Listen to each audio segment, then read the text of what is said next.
नमस्कार. आज मी तुम्हाला कोलेस्ट्रॉल विषयीचं महत्त्व सांगणार आहे. मित्रांनो, कोलेस्ट्रॉल म्हटलं की लोकांच्या छातीमध्ये धडकी भरते. लोकं घाबरायला लागतात की कोलेस्ट्रॉल आहे म्हणजे काय?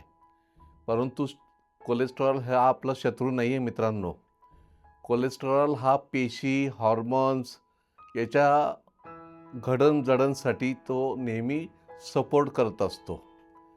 कोलेस्ट्रॉलचे सर्वसाधारण 2 प्रकार असतात.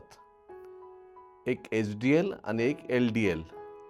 एल-डी-एल हा वाईट कोलेस्ट्रॉल म्हटला जातो आणि एच-डी-एल हा चांगला कोलेस्ट्रॉल. आता गंमत अशी असते की ज्यावेळेला एल-डी-एल आपल्या रक्तवाहिन्यांमध्ये वाढायला लागतो, त्यावेळेला रक्तवाहिनीच्या ज्या मधल्या भिंती असतात, त्याच्यावर ते साचायला लागतं आणि त्याचाच नंतरचा जो विपरीत परिणाम म्हणजे ब्लॉकेजेसमध्ये कन्व्हर्जन. असं सर्वसाधारण एल-डी-एलचं भूमिका असते. परंतु त्याचसोबत एच-डी-एलची भूमिका काय असते, ज्याला आपण चांगलं कोलेस्ट्रॉल का म्हणतो? कारण हे असे जे काही साचलेले घटक असतात या भिंतीवर रक्तवाहिन्यांच्या, ते काढण्यासाठी त्याची खूप मदत होत असते.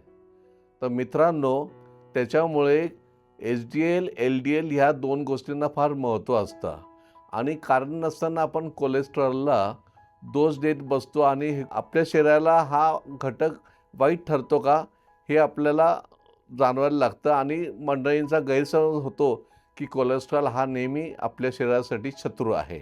परंतु तसं काही नाही आहे. योग्य वेळी योग्य व्यायाम, योग्य आहार, योग्य सगळ्या जीवनशैली या सगळ्या गोष्टींना आपण तेवढंच महत्त्व दिलं पाहिजे.